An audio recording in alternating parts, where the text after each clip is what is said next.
Here we go. All right.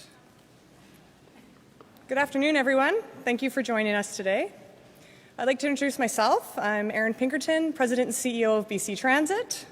And I'd like to acknowledge that we're gathered here today on the territory of the Lekwungen peoples and of the Songhees and Esquimalt First Nations. Prime Minister, it's an absolute honour to welcome you this afternoon on behalf of everyone here at BC Transit. And to Premier Horgan, thank you for demonstrating provincial support and leadership. Minister Trevana, thank you for helping us deliver transit solutions to over 130 communities across this province. And to the members of BC Transit Board of Directors and the Victoria Regional Transit Commission who are also joined here today with us. I'm very excited for today's announcement. The contributions from the Government of Canada and the Province of BC are going to result in significant benefits for BC Transit employees, customers, and the communities we serve. Contributions from our federal and provincial partners significantly reduce the funding requirements required by our local community partners. And that means that our local governments can then redirect their investments to fund additional transit service, as well as other supportive infrastructure funds like bus shelters, priority bus lanes, or other active transportation connections. With almost 1,200 vehicles in our fleet, traveling almost 59 million kilometres a year, it's important we keep our assets in good condition. Investments in new vehicles allow us to retire our aging fleet, and this puts less pressure on our maintenance staff to get those buses going every morning, which means that we decrease the amount of time that they're unavailable and, most importantly, ensure that we're delivering reliable service for our customers. Speaking of maintenance and our staff, this May of this year, we've been able to work more effectively and efficiently to service our provincial fleet from this brand new paint and body shop that we opened less than 3 months ago, which was also made possible through generous financial contributions from the Government of Canada and the Province of BC. Another reason why investing in new buses is so important is that demand for transit in the province is at an all-time high, and ridership continues to increase. Last year, we carried almost 57 million riders. And so to best service our customers, it's essential we are able to match the right bus to the needs of each of our 130 communities to all of those unique routes. Replacing and expanding our fleet gives us an opportunity to do just that. As the entire transportation industry across Canada continues to make investments in more modern technology, so too is BC Transit. Over the last 3 years, we have equipped most of our fleet with CCTV cameras and automated passenger counters. By the end of this month, our automatic vehicle location system, called NextRide, is going to be live in 7 communities, with more to follow. But retrofits to implement those features, those technology features, onto existing fleets are costly and time-consuming. So being able to purchase new vehicles, new modern vehicles that come equipped with that technology, is a great benefit to us. And instead of having to pull buses out of service to outfit them, our customers will get the benefit of those features as soon as the buses are delivered to their communities. And finally, and probably most importantly, new buses provide us a tremendous opportunity to update our fleet technology to a more clean, greener source of fuel. BC Transit has a proud history of fleet innovation, having adopted and trialled several new vehicle types over the years, and we intend to keep to push on that front. Our compressed natural gas fleet is already lowering our emissions and achieving significant maintenance and fuel savings. And BC Transit is proud to be part of the solution in reducing the impacts of climate change. So I want to thank you again for recognizing the importance of investing in transit. This demonstrates that public transit is a priority and that all levels of government are committed to working together to make transit an even more attractive mode of transportation. I'd like to extend again my gratitude on behalf of BC Transit to our partners at the Government of Canada, the Province of BC, and all of our local government partners across BC for your unwavering support. And once again, to the Prime Minister and to the Premier, it's an honour to welcome you to our BC Transit facility today. Thank you.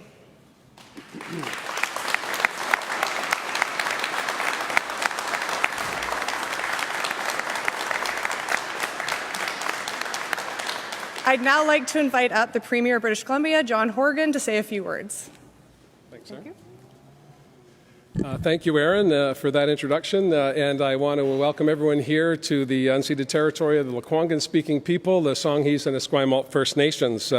It's great to be here today with Erinn, a fellow Reynolds Roadrunner from just down the street here in Victoria, and also with the Prime Minister. It is the second anniversary of our government being sworn in, so this is a great present. Thank you very much, Prime Minister, Happy to celebrate for joining with us today. Being here at Transit gives us the motivation to move forward on making sure that we're getting people where they need to be as quickly as possible, as efficiently as possible, and with the least impact on the environment. BC Transit has a stellar record of innovating, a stellar record of bringing on new technologies, and today is no exception to that. Although ridership has gone up 6% in the past year, for too long the infrastructure, the rolling stock, the buses and the equipment that's needed to meet the needs of British Columbians has been lagging. And so we've been making different choices with our partners in the city and in cities across British Columbia, as well as with our federal partners in Ottawa. The Prime Minister being here today is a significant symbol of that partnership, that working together to meet the needs of the traveling public, to meet the needs of Canadians. So I'm very pleased today to say that with our federal partners, we're going to be making transit more accessible, more available, with a $31.5 million contribution from the BC government to add 118 new buses to the BC Transit fleet, 10 of which will be zero-emission electric battery buses, 26 compressed natural gas buses, and as Erinn said so ably, the right bus for the right route in the right community. That's what working together can produce for the traveling public. That's what working together can do to address climate change. We need to reduce congestion. We need to get people home faster, and we need to make sure that our economy continues to grow here in British Columbia, and all the while reducing our emissions to make a greener, cleaner place for this generation, for the next generation, and the one after that. 118 new buses is a step in the right direction. The low-carbon fleet will continue to grow. I know BC Transit will have more to say about that in the weeks ahead. But with partners like BC Transit, like our local authorities and the federal government, I'm confident that British Columbians can rest easy that we're doing everything we can to make sure we're moving people effectively, cleanly, efficiently. And with that, I'd like to introduce my friend, the Prime Minister of Canada, Justin Trudeau.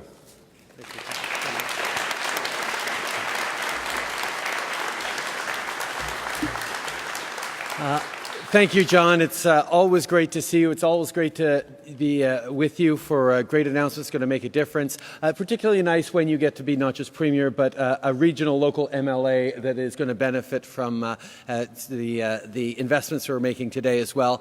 And thank you, Erinn, for all your leadership as well.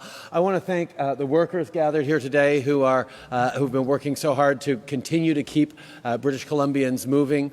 This is wonderful. I want to thank also the mayors and councillors who are here, particularly Victoria Mayor Lisa Helps. Great to see you here. I want to thank the union leadership. I want to thank everyone who comes together. There is no announcement that happens, no investments that happen without an awful lot of people working with different organizations, with different orders of government to make things happen. And the fact that we're able to gather here today with such a great news announcement for the people of Victoria and the South Island is because of the work of a lot of people dedicated to investing in our communities and providing solutions for citizens. It's great to be back in Victoria at the new paint and body shop for BC Transit, celebrating some terrific news for people of the city and for the Greater Victoria region. And it's news that should really come as no surprise. Lorsqu'on a été élu en 2015, on a promis aux Canadiens de développer nos grandes et nos petites villes. Contrairement aux politiciens conservateurs, on a choisi d'investir dans les Canadiens et dans leur communauté. Ça veut dire investir dans des choses comme le transport collectif, les systèmes de traitement des eaux usées et les infrastructures résistantes au climat. We've been hard at work over these past 4 years, collaborating with provincial, municipal, territorial leaders to identify what key projects need funding and getting that money out the door and into the people who are delivering it. And today, we take another big step to strengthen BC communities. As many of you have seen firsthand, BC, including the South Island and Victoria area, is growing. And as you might expect, the use of public transit has increased in step. More and more students, workers, and families are choosing to hop on a bus to get from point A to point B. Not only is that great for traffic efficiency and safety, it's also great for the environment. But increased ridership means greater demand on our transit networks. And in order to meet that demand, we need to invest for the future so that we can grow the middle class and keep people moving. And so that's exactly what we're doing.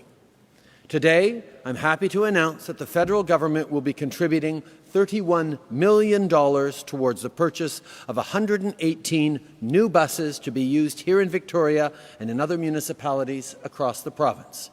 This will include 10 long-range electric buses that will allow folks in Victoria a greener, more sustainable transit experience. This new investment is in addition to 106 new buses that we announced last November. So as my friend John here knows all too well, those living in the fast-growing western communities in the area struggle every day with the Colwood crawl. Investments like this will help shorten that commute by addressing congestion and getting everyone home just a little sooner. Not only that, but with today's funding, we can upgrade local bus fleets with newer models that are safer, more efficient, and technologically advanced. Today's announcement is a great example of what we can achieve when we work together. By partnering with the Government of British Columbia, BC Transit, and municipalities, we're investing in the future of this province. By making sure that people keep moving and stay moving, we'll strengthen the middle class, protect the environment, and make our towns and cities even better places to live. Merci beaucoup, mes amis. It's great to be home in BC. Merci.